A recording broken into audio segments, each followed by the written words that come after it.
hay una clara ola que se impone en el mundo entero para que la educación sea formación para el mercado laboral y formateo, imposición de implantes, de sistemas de creencias y no hacer hombres y mujeres libres, sino todo lo contrario, alienados, enchufados a las realidades artificiales y virtuales y al entretenimiento y a la distracción lela. La manipulación por parte de los medios de comunicación al servicio de ese entramado político institucional que dicta lo que tenemos que hacer, cómo tenemos que vivir, que manipulan el inconsciente colectivo con ensayos de ingeniería social para estar permanentemente metidos en el miedo, la inseguridad y la incertidumbre. Ciertamente estamos en estos momentos dentro de este mundo, de este sistema degenerado, caduco, se está produciendo en su seno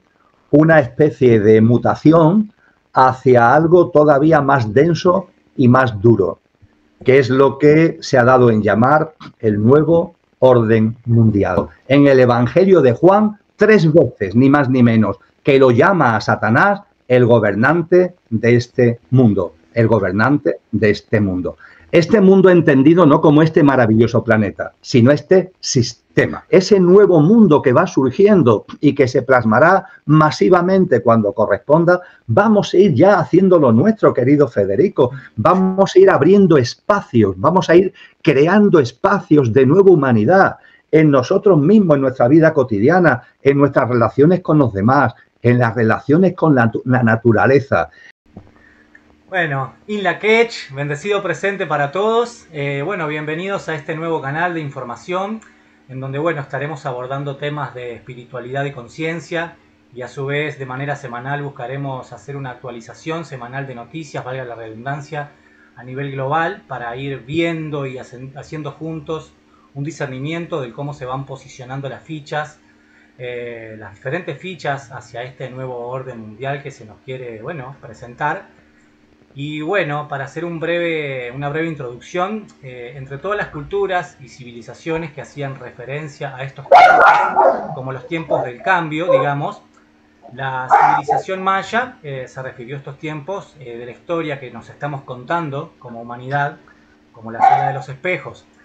Y para este tema en particular, la verdad que tengo el inmenso honor de contar con la presencia de una persona que en lo personal ha significado no solamente un referente y un guía en mi camino espiritual, sino que a su vez también un ejemplo, y vaya que lo demuestra con esto al ofrecerse ser partícipe de estar inaugurando oficialmente este canal, más allá de que tuvo alguna que otra salida de prueba.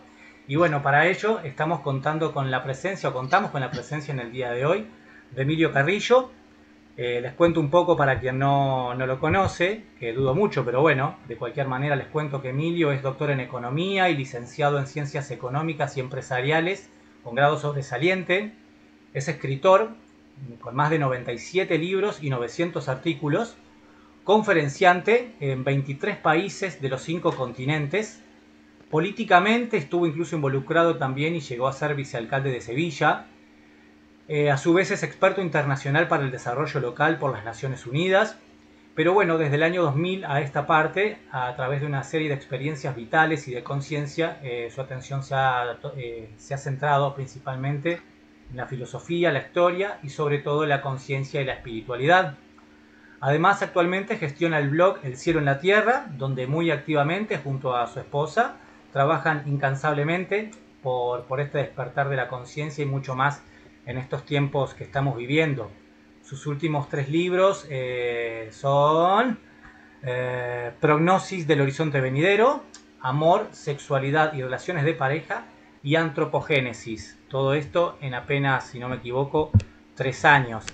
Y bueno, ya le vamos dando paso entonces a Emilio, con quien la verdad que es un honor realmente, como dije, Emilio, contar contigo en esta entrevista. Y bienvenido. Muchas gracias, Federico. De verdad que el agradecimiento es mío, el honor es mío. Estar aquí en tu canal, máxime si es un canal que está ahora arrancando, pues es un privilegio participar en el arranque de este canal que seguro está tan lleno de conciencia y en todo su desarrollo va a estar tan lleno de amor. Así que muchas gracias, Federico. Tú sos parte de esto, Emilio, también. En lo personal te sigo desde hace 7 u 8 años y siempre me quedó resonando una frase que tú repetís con mucho ahínco y es cuando nos invitas a hacer semillas de nueva humanidad. Y bueno, cada uno desde donde puede hacerlo y siempre siguiendo trabajándonos a nosotros mismos, por supuesto. Así que eso, millón de gracias. No tengo palabras para contigo, Emilio. Emilio, bueno, me gustaría empezar a contarte acerca de tu experiencia justamente aquí en las Naciones Unidas y preguntarte, bueno, si volverías a repetir esta experiencia y, bueno, que me cuentes un poco acerca de la misma, porque, bueno, según tengo entendido, ya no formás parte hace un tiempo de esto, ¿verdad? Se me va la imagen. Sí, sí, sí, hace ya bastantes años que esa vida para mí terminó. Nos estamos remontando al año 2009, 2010, que es cuando definitivamente yo dejé toda la actividad institucional, política, etcétera, que hasta entonces llevaba. Como tú muy bien has indicado, mi camino de conciencia, de espiritualidad, arrancó, tuvo un renacer, por así decir, en el año 2000, y fue en el 2009-2010 cuando llegó el momento de dejar una determinada línea y comenzar una experiencia vital y conciencial diferente. Ahí fue cuando dejé también mi colaboración con Naciones Unidas dentro del programa de desarrollo local y regional del NET, que tuve el honor de presidir durante muchos años en el contexto de la Organización Internacional del Trabajo del Sistema de Naciones Unidas. También presidí la red de ciudades del Arco Atlántico. En fin, fue una experiencia intensa, una experiencia además o conjunto de experiencias que como todo en la vida, Federico, hay siempre que acoger y recordar con agradecimiento. Y yo estoy muy agradecido a eso y a otras muchas vivencias y experiencias, a todas las que he tenido a lo largo de mi vida. Creo que cuando miramos hacia atrás, eso que llamamos pasado, tenemos que darnos cuenta que el pasado está presente en nosotros como jugo de conciencia, como aprendizaje, y que a partir de ahí todas las experiencias, las que nuestra mente llama positiva, las que nuestra mente llama negativa, las que llamamos pequeñas, las que llamamos grandes, todo ha contribuido y está ahí en nuestro estado de conciencia y ha contribuido a ser lo que somos. Y creo que cuando miramos, por tanto, a eso que llamamos pasado, repito, lo tenemos que hacer con agradecimiento, lo tenemos que hacer con amor, no lo tenemos que hacer con resentimiento, ni con sentido de culpa, ni con nada parecido, sino mutándolo, ¿no? Como buenos alquimistas espirituales, mutándolo en amor, ¿no? Y yo muto en amor todas aquellas experiencias que eso sí, me sirven hoy, en este momento, en el aquí y ahora, para ser consciente de que todo lo que viene del entramado político institucional en general y de las organizaciones internacionales como Naciones Unidas en particular, siempre tiene la misma característica. Grandes palabras, declaraciones grandilocuentes y después nada, vacío, mentira. No solamente eso, sino subordinación a los intereses de unos pocos que a través del sistema socioeconómico dominan la economía, dominan ese entramado político institucional, dominan el complejo tecnológico, el marco cultural, los medios de comunicación, etcétera, etcétera. Así que podríamos decir que, por tanto, el bagaje, y concluyo, Federico, tiene que ver, por un lado, con agradecimiento por lo vivido, por lo aprendido, e igualmente el conocimiento de causa de que de ahí solamente podemos hallar, podemos encontrar lo que acabo de resumir. Grandes palabras, pero realmente vacías, huecas, porque las organizaciones internacionales y el conjunto del entramado político e institucional están al servicio de esos pocos que dominan el sistema socioeconómico y a partir de ahí todo lo que se mueve actualmente en la sociedad. Me encanta que te estés adelantando de alguna manera a la charla porque, bueno, estás respondiendo justamente muchas de las cosas que te quería preguntar, pero parándome en el común de la gente, quien todavía no está en este mundo y quien no lo ve de alguna manera, esto que nos estás contando, Emilio, podrían perfectamente pensar, bueno, pero yo voy a votar cada 5 años. Los políticos, en teoría, deberían de servirnos a nosotros. De hecho, hay un parlamento en donde se discuten en todos los países diferentes leyes y demás. Y a ver, en teoría parecería, por lo menos lo que vemos en los medios de comunicación, que son los políticos de turno quienes deciden. Pero bueno, me gustaría que ahondaras un poco más en este tema, siendo que trabajaste desde adentro, tanto como vicealcalde de Sevilla como en Naciones Unidas, ¿cómo funciona todo esto? Podría poner muchos ejemplos, Federico, pero voy a centrarme en un aspecto muy concreto que además es de vigente actualidad. Podemos pensar que los gobiernos de los distintos países hacen, deshacen con sus propios criterios en función de las circunstancias de las sociedades correspondientes, etcétera, etcétera.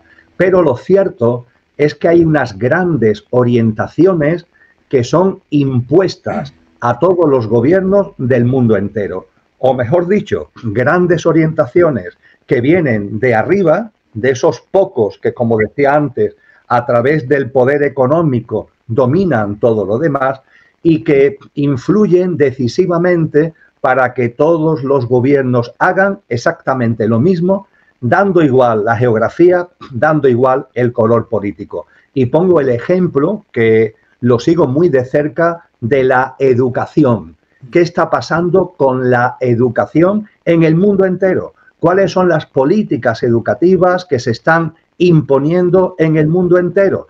Evidentemente, países con mayores recursos, con menores recursos, pero detrás de eso hay un influjo, hay una directriz para que la educación se convierta claramente en adoctrinamiento. Lo estamos viendo, por ejemplo, en Europa, lo estamos viendo, por supuesto, en España, pero también, por ejemplo, en América Latina conozco bien el caso de México, con la denominada nueva educación mexicana.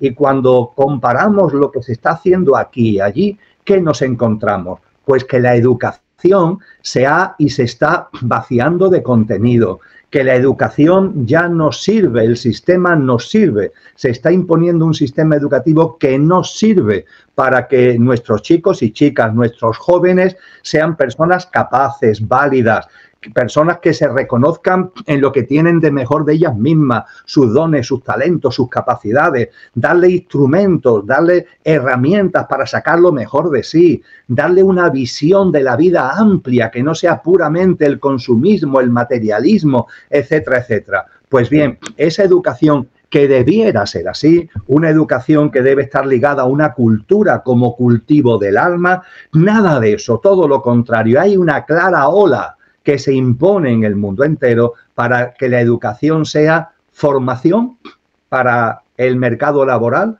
y formateo, imposición de implantes, de sistemas de creencias y no hacer hombres y mujeres libres, sino todo lo contrario, alienados, enchufados a las realidades artificiales y virtuales y al entretenimiento y a la distracción lela.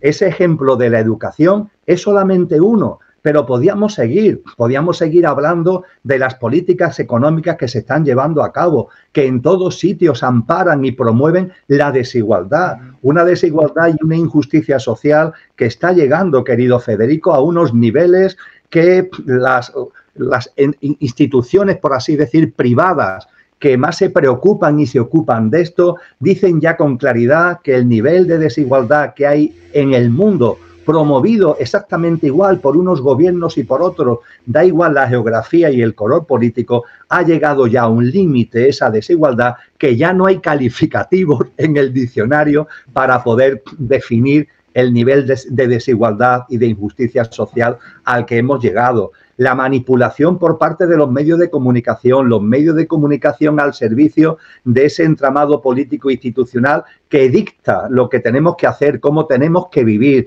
que manipulan el inconsciente colectivo con ensayos de ingeniería social para estar permanentemente metidos en el miedo, la inseguridad y la incertidumbre. Un miedo, una inseguridad y una incertidumbre que favorecen igualmente todos los gobiernos con sus proclamas, con sus mensajes, con sus diatribas. Todos los gobiernos y todos los partidos, porque esto no va de partidos de un color o partidos de otro. Eso forma parte de la manipulación, querido Federico, del inconsciente colectivo. Nos quieren divididos, nos quieren partidos, nos quieren enfrentados. Y esa división, ese enfrentamiento, desgraciadamente ha encontrado en la política un caldo de cultivo, un terreno abonado maravilloso, con lo que yo creo que es el momento que nos demos cuenta, Federico, y ahora podemos entrar en ello en la medida en que tú, por supuesto, estimes oportuno, que la idea de cambio, la idea de mejora de la sociedad a través del cambio ha sido un implante que nos han metido. El cambio no es posible.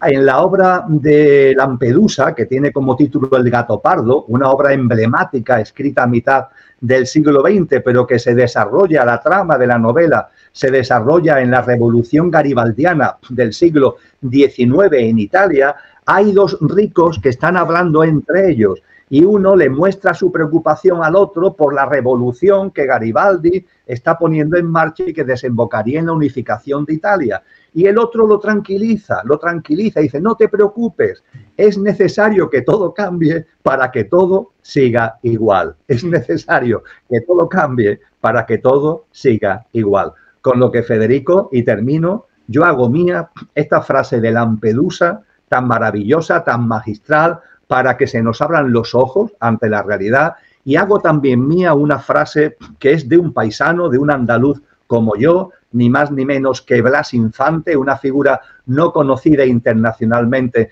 pero muy conocida en mi ámbito territorial, que fue una persona que destacó por sus valores, que destacó por muchas cosas, y Blas Infante, que terminó sus días lo asesinaron de un tiro a la cabeza en una cuneta en agosto del año 1936, Blas Infante, en la tensión política que estaba viviendo España en aquella época, que desembocó en la guerra civil donde él fue asesinado, él decía, y le decía a todos, no les decía a los de un color o a los de otro, se los decía a todos, le decía, si vuestra revolución no es la del espíritu, quedaros con vuestra revolución. El espíritu es el único revolucionario verdadero. Y ahí estamos, Federico, en esa sala de los espejos que tú mencionabas en la introducción, ahí estamos. Circunstancias que nos deberían ayudar a comprender que ellos denominan cambio no es sino un cambio para que todo siga igual. Y que la alternativa que tenemos como almas encarnadas y como seres humanos a nuestra disposición es la comprensión de que el espíritu, lo espiritual, la transformación interna y siendo interna de cada cual, también en sus impactos colectivos, es el camino. Ese es precisamente el camino porque el espíritu es el único revolucionario verdadero. Emilio, sin querer desviarme del tema, pero antes de continuar, me gustaría saber tu opinión al respecto, porque en lo personal tengo un ejercicio que realizo sobre todo cuando voy a la ciudad, y es simplemente algo tan simple como ponerme los auriculares para ambientarme y salir un poco de esa vorágine, pero ponerme a observar a la gente de manera muy disimulada. Y te lo cuento a ti porque sé que me vas a entender, en el sentido de que lo que observo por lo general cuando camino por la calle es mucha gente enojada, mucha gente preocupada, mucha gente triste, apurada, sin tiempo de nada e incluso sin tiempo posiblemente ni de cuestionarse todo esto que te estoy narrando, y no deja de ser algo que a mí por lo menos me causa cierta tristeza por un lado. No, tristeza no es la palabra tal vez, pero tal vez la definición más correcta sería justamente, me causa una especie como de compasión, digamos, porque bueno, uno percibe lo que uno es también, ¿no? Y me gustaría saber tu opinión al respecto acerca de lo que estamos o cómo estamos viviendo estos tiempos, teniendo en cuenta de eso, justamente eso, de que como es afuera también es adentro. Siento que, bueno, tú estarás de acuerdo que lo que está pasando a nivel global también es una manifestación de cómo estamos viviendo nosotros mismos adentro. Lo que estamos viviendo a nivel global, tal como yo lo veo modestamente, yo no estoy en posesión de la verdad, pero como hipótesis para la consideración, lo que estamos viendo es la dinámica de un mundo, es decir, de un sistema, de un sistema socioeconómico, político, institucional, tecnológico, militar, cultural, educativo, mediático, un mundo que estamos viendo cada vez más que está contaminado por el egoísmo, por el egocentrismo, por el materialismo, por la deshumanización, por el alejamiento de la vida y de la naturaleza, contaminado cada vez más. Eso es lo que estamos viendo. Y también estamos percibiendo, después podemos hablarlo con más detenimiento si tú lo estimas oportuno, de que hay otro mundo, que sí, que ese mundo está ahí, el que tú muy bien acabas de definir, y ahora yo iré a él para compartir alguna seña de identidad. Pero realmente ese mundo está ahí, pero hay otro mundo. Ese otro mundo que cada vez más personas sentimos ya en nuestro corazón, late en nuestro corazón y brilla en nuestra alma. Y somos cada vez más hombres y mujeres de todo el planeta lo que lo estamos sintiendo. Es un mundo distinto, es un mundo que tiene otros parámetros, es un mundo que tiene otra vibración.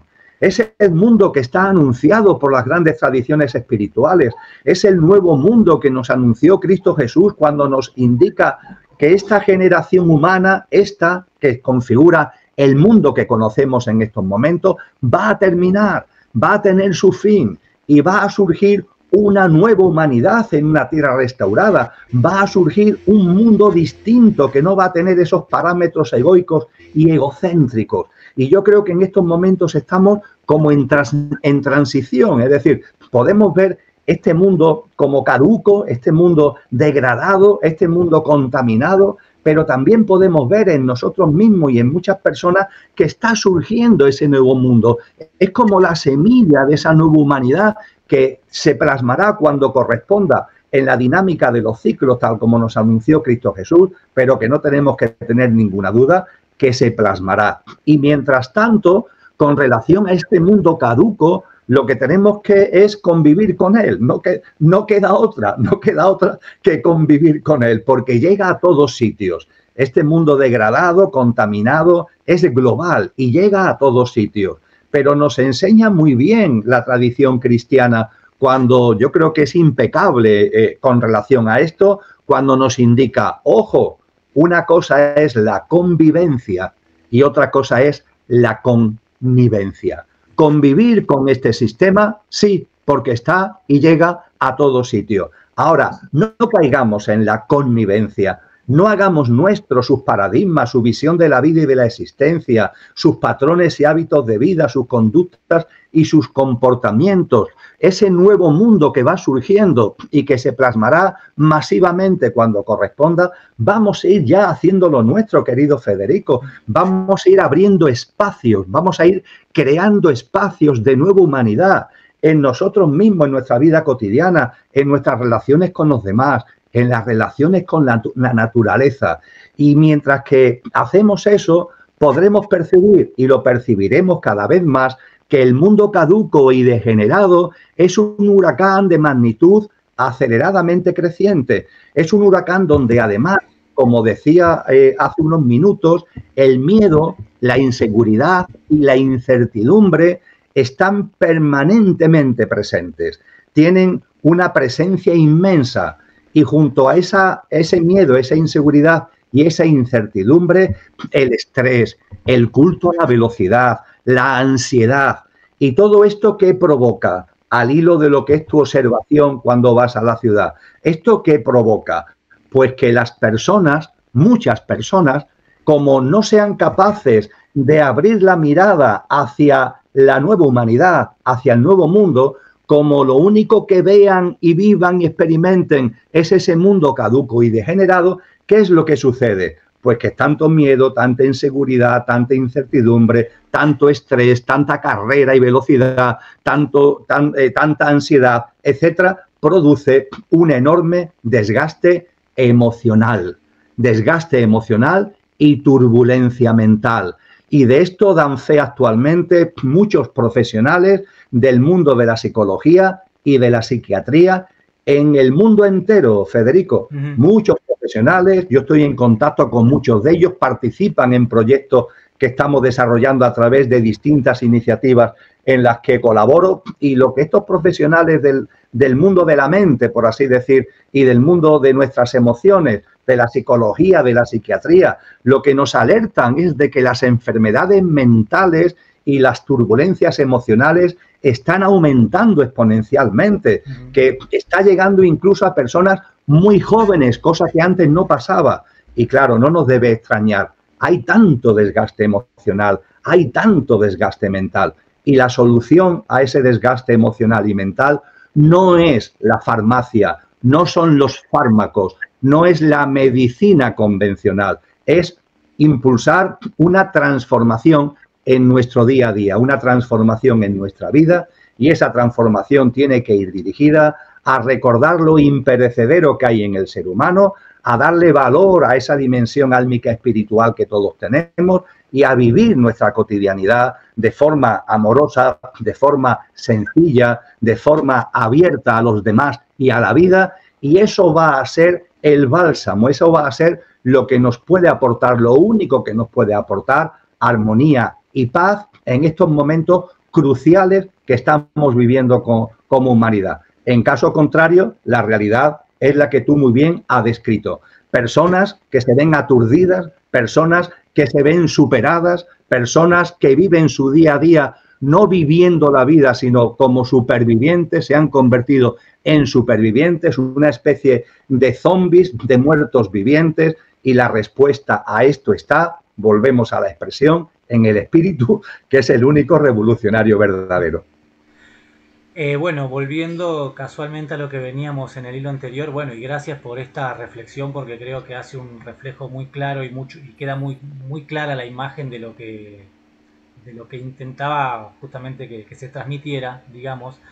Quisiera volver a lo que veníamos hablando con respecto a este sistema que por ahora sigue rigiendo el mundo en el que caminamos.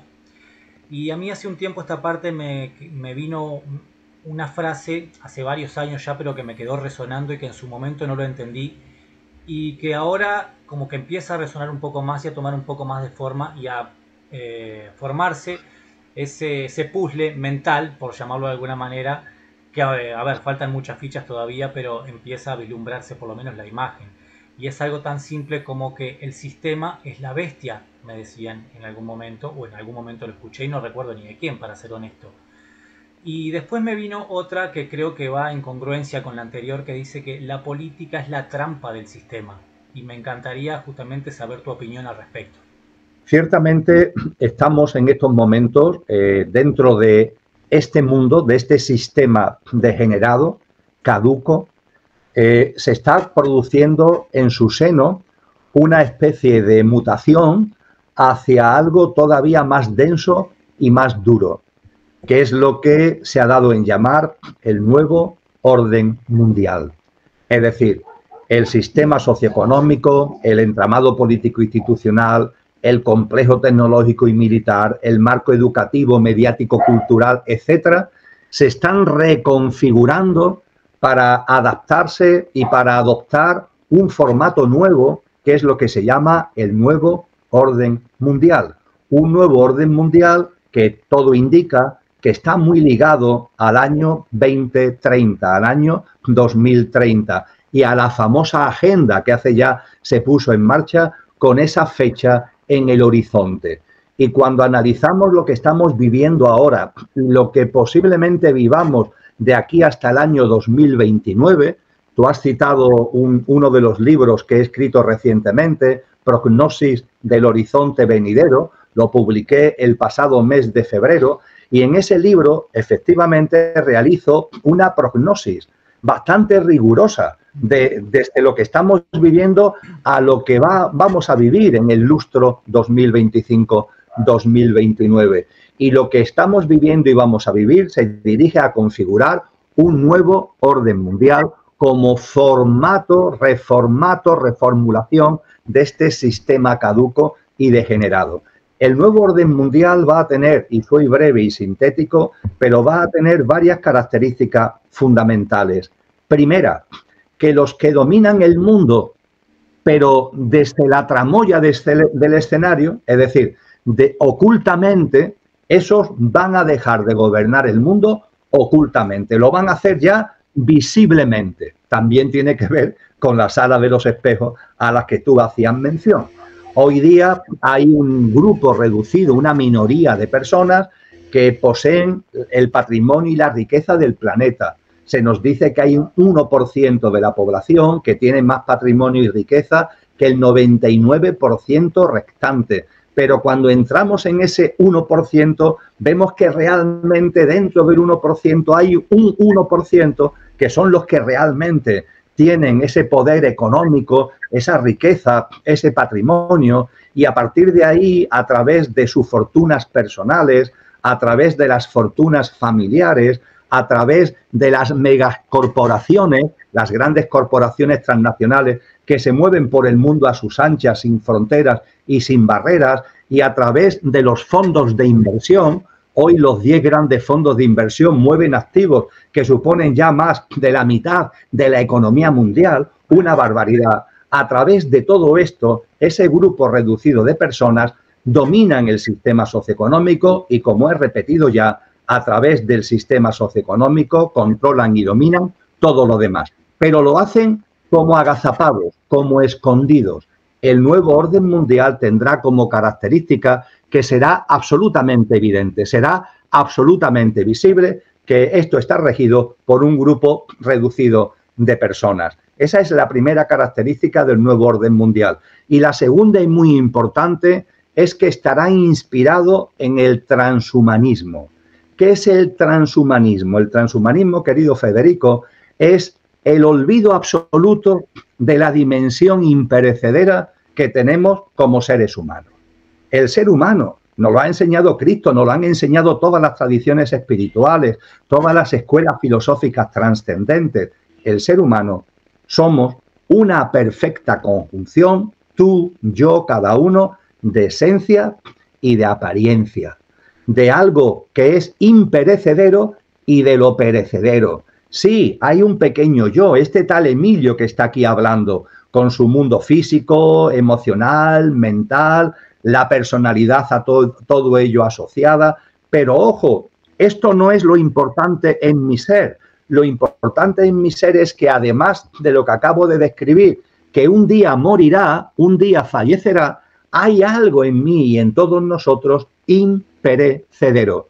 Es el alma y el espíritu que nos enseña Pablo en sus cartas. Es la dimensión álmico-espiritual del ser humano y esa dimensión es imperecedera. Cuando se produce lo que se llama muerte, no muere, sigue siendo, sin envoltura física, pero sigue siendo. Esta es la realidad del ser humano. El transhumanismo va dirigido a que esto lo olvidemos, a que caigamos en una absoluto Alzheimer, amnesia sobre nuestro verdadero ser. Y olvidando lo que somos, nos identificamos total y absolutamente con lo que solo somos de manera pasajera. Nos identificamos total y absolutamente con el pequeño yo, con el Emilio de turno. Y a partir de ahí, aferrados al Emilio de turno, nos convertimos en infrahumanos, porque estamos olvidando nuestra dimensión verdadera imperecedera. Y nos atamos al egoísmo, al egocentrismo, al materialismo, y se nos ofrecerán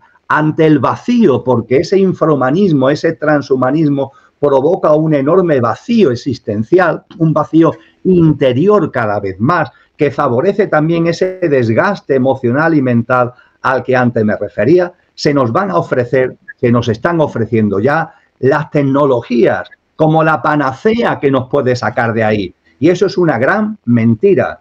En la película Matrix, 1999, que ha sido un gran fenómeno de masas, ¿verdad? En la película Matrix creo que recordamos que el ser humano vive metidos como en celdas de una colmena, con unos enchufes en la nuca, conectados a una falsa realidad virtual.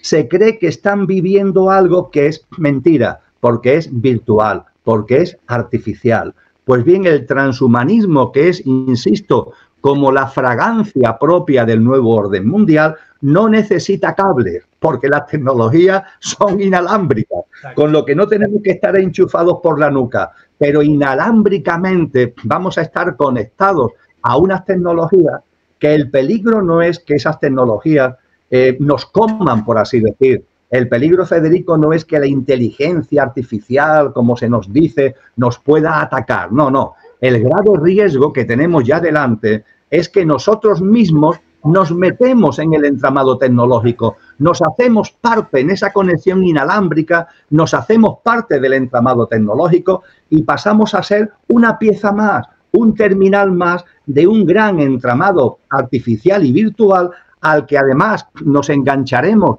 como única alternativa ante el vacío existencial que, debido al olvido de lo que somos, el transhumanismo conlleva y el transhumanismo implica. Esta es la realidad a la que vamos. Y en esa realidad que se llama el nuevo orden mundial, en el Nuevo Testamento cristiano, en el libro que cierra el Nuevo Testamento y por tanto que cierra la Biblia, el libro de las Revelaciones o Apocalipsis, se nos habla de que en un momento determinado emergerá, aparecerá una bestia, la bestia del mar, que tendrá a su servicio a una segunda bestia como delegada, que es la bestia de la tierra. Pues bien, esa bestia será la cabeza visible del nuevo orden mundial. Y se nos viene a describir como que tiene 10 cuernos y esos 10 cuernos representan a 10 reyes.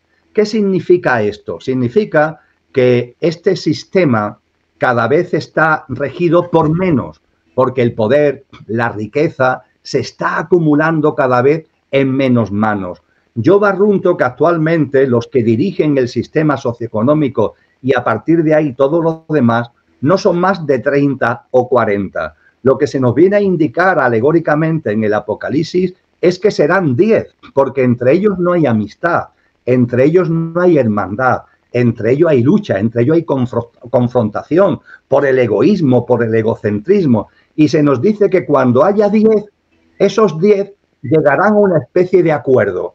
Vamos a dejar ya de hostigarnos entre nosotros, ya tenemos todos los poderes del mundo y la riqueza está a nuestro servicio, vamos a llegar a un acuerdo y para que haya entre nosotros una coordinación, por decirlo en términos coloquiales, vamos a nombrar entre nosotros a un primus inter pares, es decir, a uno que está por encima, aunque está por encima entre iguales. Y ahí es donde aparece la bestia. Ahí es donde aparece la bestia que domina el sistema, que en el contexto del nuevo orden mundial llegará a imponer incluso una marca, la marca de la bestia, que nos dice el Apocalipsis de una forma espectacular, porque está escrito hace 2000 años. Nos dice que todos llevaremos en la mano, querrán que todos llevemos en la mano o en la frente, porque sin esa marca no se podrá comprar ni vender, será una de las características de ese nuevo orden mundial regido por la bestia, y todo ello bajo la iniquidad más absoluta, bajo el imperio de lo involutivo, porque esa bestia, ese primus inter pares, que de alguna forma será la cabeza visible de ese nuevo orden mundial transhumano al que vengo haciendo referencia, estará a su vez subordinado a la iniquidad de una espiritualidad que no es la verdadera, no es la que nos han enseñado los grandes maestros, no es la espiritualidad que nos muestra Cristo, sino que es una espiritualidad involutiva, una espiritualidad que está a contramano de la vida y de todo lo que la vida es y de todo lo que la vida significa. Así que nuevo orden mundial, transhumanismo y en su momento también el surgimiento y la configuración de la bestia y el sometimiento de la bestia a la gran iniquidad, creo que son características fundamentales que pongo sobre la mesa, como decía antes, no porque esté en posesión de la verdad. Es un tema que he estudiado mucho, es mi convencimiento, pero no estoy en posesión de la verdad, pero sí como hipótesis para tu consideración y la de todas las personas que se acerquen a tu canal. En varias de tus conferencias, Emilio, tú haces referencia acerca de justamente quién domina este mundo o a quién pertenece este mundo o este sistema. De hecho, lo hablamos al inicio. Y a mí me interesa saber un poco más o ahondar un poco más con respecto a esta entidad, por llamarlo de alguna manera, o a este ser, en el sentido de que, bueno, ¿qué es este ser? ¿Tiene forma física? ¿Es una especie egregor colectivo el cual solamente creamos nosotros. Eso, me gustaría saber un poco más acerca de este ser, que no sé bien cómo llamarlo, porque sé que en realidad en el cristianismo lo conocemos como Satán o Satanás, pero los quienes trabajan o quienes se han postrado ante a este ser, sé que tienen otros nombres más antiguos para esta entidad, pero bueno, me gustaría saber un poco más, por favor. Sí, ciertamente cuando he hecho referencia a que la bestia, ese primus inter pares de los que dominan el mundo en el contexto del nuevo orden mundial, reverencia y está al servicio de la espiritualidad involutiva. Esa espiritualidad involutiva tiene una cabeza visible que, como tú muy bien has recordado, en el ámbito del cristianismo se le llama Satán o Satanás. La realidad es que en el Nuevo Testamento se le menciona 118 veces. No ni una, ni dos, ni tres, sino 118 veces. Es verdad que se le llama Satanás, Satán, Belcebú, dragón, bestia, pero siempre se refiere a esa misma entidad. Esa entidad es un ser que viene de otra dimensión, una dimensión de mayor frecuencia vibratoria, de la que cae, de ahí la palabra de ángel caído y los que lo acompañan, ángeles caídos, y que caen porque por su estado de conciencia pierden la sintonía con la frecuencia vibracional de la dimensión en la que estaban, de la dimensión en la que existían. Pierden su frecuencia vibracional por su estado de conciencia y caen a un plano donde ellos sí tienen resonancia, sí tienen sintonía vibratoria, un plano más denso, que es un plano maravilloso en el que nosotros vivimos, pero que en el contexto del cosmos, como muy bien también nos enseña la astrofísica, vivimos en una dimensión más densa que otras dimensiones y otros planos que hay en el cosmos. Satanás y los ángeles caídos caen porque su estado de conciencia se viene abajo. Y su estado de conciencia se viene abajo por lo que es la última frontera espiritual, Federico. En el camino espiritual que podemos llevar a cabo, vamos a analizarnos a nosotros mismos para entender lo que le pasa a los ángeles caídos. En el camino espiritual que nosotros llevamos, ¿cuál es la última frontera? El engreimiento, la soberbia, el orgullo. Pasa actualmente. Hay muchos casos a lo largo de la historia de que hombres y mujeres que han ido evolucionando espiritualmente y han ido adquiriendo conocimiento y sabiduría, etcétera, etcétera, sin embargo, caen en un momento concreto porque les puede el orgullo, porque les puede la soberbia. Pues bien, cuando hablamos de los ángeles caídos con Satanás a su cabeza, la soberbia y el orgullo es tan tremenda que aspiran a ser como Dios, aspiran a ser Dios. Hay un místico sufí que hace mucho tiempo dijo: Dios es yo y yo soy Dios cuando ceso de ser yo. La divinal esencia está en nosotros, como decía muy bien San Juan de la Cruz, y cuando yo me miro a mí mismo puedo hacer mío esta frase de Al-Jalal: Dios es yo y yo soy Dios cuando ceso de ser yo, es decir, cuando dejo de aferrarme y identificarme con este tal Emilio. Dios es yo y yo no voy a ser Dios identificado con lo perecedero, identificado con lo material. Tengo que trascender mi personalidad, tengo que ir más allá del pequeño yo, que por supuesto tiene su sitio en la vida, pero al servicio de lo que realmente somos. Pues bien, diríamos que si el camino espiritual efectivamente es Dios es yo y yo soy Dios cuando ceso de ser yo, los seres espirituales involutivos, en un momento determinado, por orgullo, esto está muy bien narrado en los textos cristianos, por orgullo, por soberbia, quieren ser Dios sin dejar de ser ellos, creerse Dios, que es lo que Satanás le dice a Adán y a Eva. Seréis como Dios, si tomáis de la manzana, seréis como Dios. Es la gran tentación, el ser Dios sin cesar de ser nosotros. En esa soberbia y en ese engreimiento cayeron. A partir de ahí su estado de conciencia se densifica Y como le sucede a una persona que mata a otra, que asesina a otra, sigue siendo igual. Si yo asesino a alguien, mi estado de conciencia se ha venido abajo, ¿verdad? Pero sin embargo yo sigo siendo igual. Si no, la policía lo tendría muy fácil. Yo sigo siendo igual a pesar de que me haya convertido en un asesino. Lo que sí ha caído es mi conciencia, mi frecuencia vibracional ligada a mi estado de conciencia. Los seres espirituales involutivos siguen siendo ese tipo de seres, no tienen la configuración física que nosotros tenemos, por eso se le llama espirituales, porque no tienen la densidad física que nosotros tenemos, tienen su parte, por así decir, imperecedera y su parte perecedera, pero en un formato más sutil, siguen siendo seres espirituales, pero por la bajada vibratoria caen. Y aquí lo que intentan es ser como Dios. Precisamente aquí lo que quieren es que se le reverencie, que se le adore, que estemos subordinados a ellos. Por eso, precisamente, en el Nuevo Testamento cristiano, en 3 de los 4 evangelios, si mi memoria no falla, se nos dice que cuando Cristo Jesús, antes de comenzar su vida pública, se retira al desierto, se le aparece Satanás.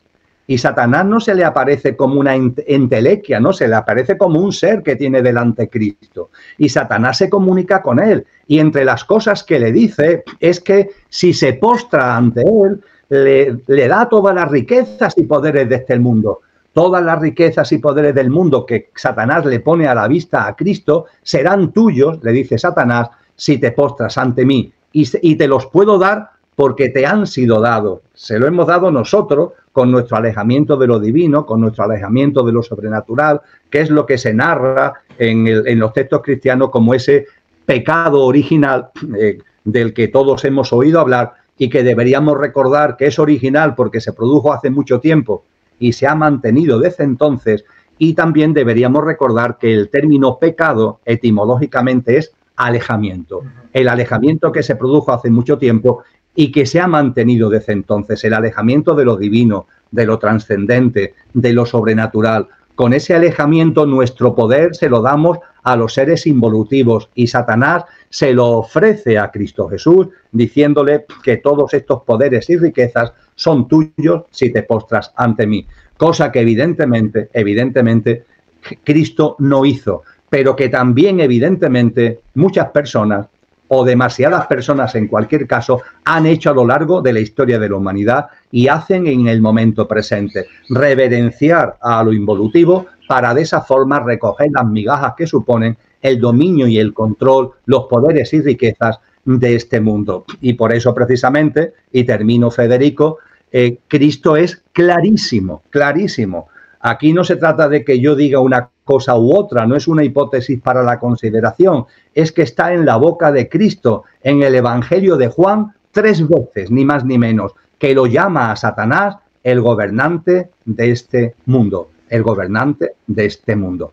Este mundo entendido no como este maravilloso planeta, sino este sistema. Así que cuando antes hablaba de que este sistema degenerado, este sistema caduco, el cambio en él no es posible, una de las razones es porque está regido, porque está gobernado desde lo involutivo. Y un sistema gobernado y regido desde lo involutivo, con Satanás a la cabeza, nunca puede mejorar. Siempre irá en una diatriba, en una deriva cada vez peor. Ese huracán de magnitud aceleradamente creciente que ya tenemos a la vista. Y la alternativa que tenemos es recuperar la cordura. Recuperar la cordura significa recuperar la mirada espiritual y trascendente, los ojos nuevos para un mundo nuevo, ese mundo nuevo que llegará plenamente cuando corresponda y está anunciado ni más ni menos que por Cristo, pero que hoy ya podemos hacer realidad. Porque cuando se me pregunta, bueno, ¿y qué puedo hacer? ¿Tú cómo saludas a una persona? ¿Cómo te relacionas con la naturaleza? ¿Cómo te alimentas? ¿Cuál es tu visión de ti mismo? ¿Cómo te tratas a ti mismo? Son espacios en los que tenemos ya que configurar la nueva humanidad. Tenemos que elevar nuestra frecuencia vibratoria en la mirada hacia nosotros mismos, en la mirada hacia los demás, en la mirada hacia la vida, en nuestros actos, en nuestras emociones, en nuestra alimentación, en nuestros pensamientos, en nuestras conductas, en nuestros comportamientos. Tan difícil es, tan difícil es mirar a las personas de otra manera, tan difícil es mirarte a ti también de otra forma, tan difícil es recuperar, salir de ese alejamiento de lo divino y de lo sobrenatural. Los místicos nos lo han dicho con claridad, esas grandes figuras que para mí son apasionantes y que admiro fervorosamente, Teresa de Jesús, Juan de la Cruz y otros muchos, Meister Eckhart, nos lo han dicho con mucha claridad. Abre los ojos, abre los ojos, abre los ojos para percibir que Dios está en todas las cosas. Y cuando vayas avanzando ahí te darás cuenta ya no solo que Dios está en todas las cosas, sino que verás todas las cosas con los ojos de Dios, porque esa divinidad está en nosotros.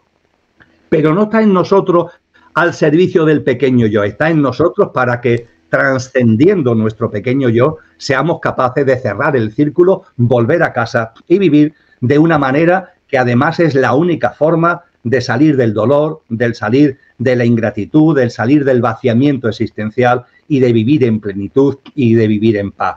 Estamos en un momento crucial. La sala de los espejos anunciada por los mayas es un momento histórico en el que todo está a la vista y este mundo caduco está a la vista y la posibilidad, porque la sala de los espejos no solamente es en lo colectivo, también es la sala de los espejos en lo personal, el que nos vemos a nosotros mismos. Y claro que podemos vivir de otra manera. Y nadie me puede decir que no tiene margen de maniobra.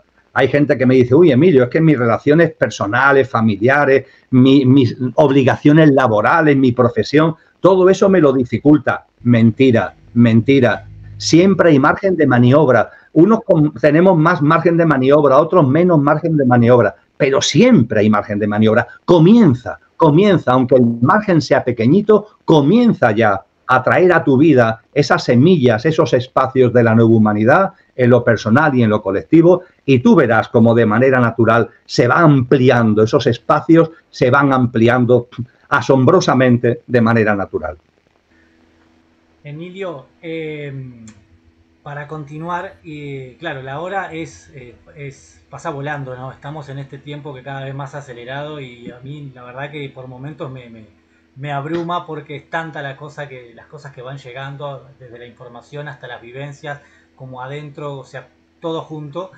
Pero no quería dejar pasar esta oportunidad de charlar contigo un poquito acerca de lo que se le llaman las profecías, y en el entendido de lo que tú siempre decís, de que nadie sabe el día ni la hora, pero estar atento a las señales. Yo creo que hay señales en realidad a las cuales hay que prestarle mucha atención actualmente, y ahí me permito entrar en algunas casualmente lo que se llaman profecías, y quiero tocar un tema justamente por el momento en el que se encuentra actualmente. Dice Zacarías 12:13, en aquel día yo pondré a Jerusalén como una roca, si no me equivoco. En aquel día yo pondré a Jerusalén como una piedra pesada para todos los que intenten cargársela, y serán despedazados, y todas las naciones de la tierra se juntarán contra ella. Te imaginarás que estoy hablando particularmente de la tragedia que está pasando actualmente allá en Oriente Medio, más precisamente a los hermanos gazatíes que están, bueno, viviendo cosas realmente espeluznantes, cosas que en lo personal me llegan imágenes y por momentos no puedo ni mirarlas, y que sin embargo la inmensa mayoría de estas imágenes no salen en los grandes medios de comunicación, pero sí están casualmente a la vista, como tú decís.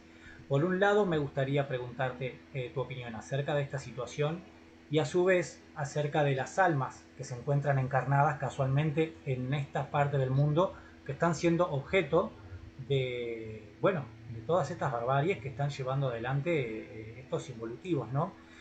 En el entendido de que, en lo personal sigo, por ejemplo, capaz que te suena la persona de Padre Romanelli, que es la única iglesia católica de Gaza, y los relatos son realmente tétricos y por momentos muy desesperanzadores. Pero bueno, me gustaría justamente escuchar tu opinión con respecto a la situación en sí y acerca de las almas casualmente encarnados en estos momentos en esa parte del mundo en especial. Ciertamente las profecías nos anuncian cosas concretas que pasarán en los tiempos finales. Esos tiempos finales nos dice Cristo, por ejemplo, Evangelio de Mateo capítulo 24, nadie sabe ni el día ni la hora, ¿Por qué? Porque cuando llegamos a los momentos finales, el tiempo cronológico deja de tener peso, deja de tener valor y entra en acción lo que los sabios griegos llamaron kairos, el tiempo espiritual, lo que los mayas llamaron el no tiempo. Cuando nos vamos acercando a la transición de este ciclo humano al nuevo ciclo humano, el tiempo cronológico, cronos, pierde protagonismo y toma protagonismo kairos, el tiempo espiritual. Y mientras que cronos es lineal, minutos, horas, días, kairos no. De ahí precisamente que estemos viviendo con la aceleración. Es como un río que se va acercando a la catarata y conforme se va acercando a la catarata, que es el cambio de ciclo, va más rápido y hay más removimiento. Y las profecías nos hablan de lo que sucederá en concreto con Cristo, es muy claro al respecto, se complementa también con el Apocalipsis, con todo lo que tiene de alegórico, pero también hay grandes señales en ese sentido y se nos indica que estemos atentos a las señales, a los signos de los tiempos. Hay que estar atentos a los signos de los tiempos. Y estando atentos a los signos de los tiempos, ciertamente en el tramo final de esta generación humana, la iniquidad llegará a su máxima expresión, los tiempos de la desolación y de la tribulación. Y el caso que tú me pones delante, que todos creo que sí, que todos conocemos, es una muestra horripilante, ¿verdad? Es horripilante lo que pasó el 7 de octubre del año 23 con esos asesinos de Hamás que entran en Israel violando, matando a 1000 y pico de personas y además provocando o dando excusas a una reacción que comenzó de inmediato y que se ha venido alargando y alargando hasta que por parte del gobierno de Israel se ha llevado a cabo un auténtico genocidio, que es lo que se está viviendo en Gaza. No solamente un exterminio, un auténtico genocidio con más de 72.000 personas muertas, multitud de heridos, infraestructuras y viviendas destruidas, algo absolutamente dolorosísimo, como tú has compartido, y que cuando vemos imágenes tenemos que apartar la mirada porque es desgarrador lo que allí está ocurriendo.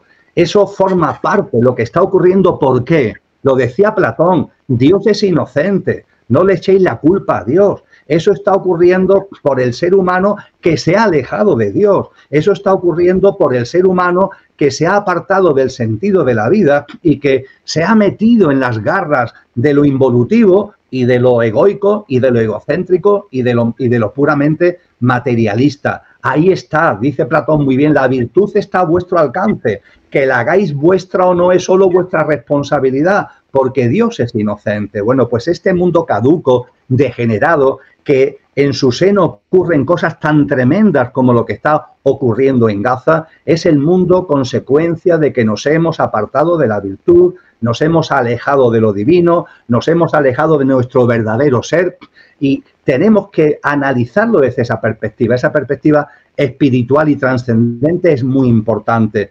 Y en ese sentido, Federico, yendo muy al hilo de lo que me acabas tú de preguntar, y ya que efectivamente, como tú decías, estamos llegando a la hora de conversación, voy a ser especialmente sintético, pero yendo al grano, yo le estoy enormemente agradecido desde mi ser más profundo a las almas que están sufriendo, desencarnando y sufriendo en Gaza en la actualidad. ¿Por qué? Porque para mí son una oportunidad de paz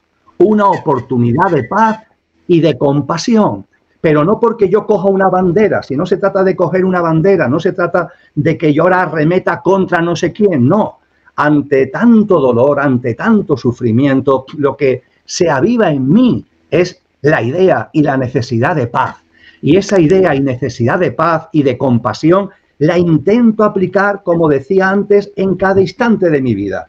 El sufrimiento de Gaza, que evidentemente no lo justifico porque es una barbaridad, pero ojo, forma parte de lo horroroso y de la iniquidad de este mundo y espiritualmente, como si yo fuera una abeja, una modesta abeja que chupa, ¿no? Que chupa el néctar de lo que está ocurriendo, intento que en mi vida se transforme en paz y en compasión. Que ese sufrimiento de Gaza me sirva a mí para ser más compasivo con lo que tengo a mi alrededor, para ser más pacífico en mi vida cotidiana. Ese es el néctar, es la alquimia de la transformación, de la metanoia de la que nos habla el cristianismo que tenemos que aplicar.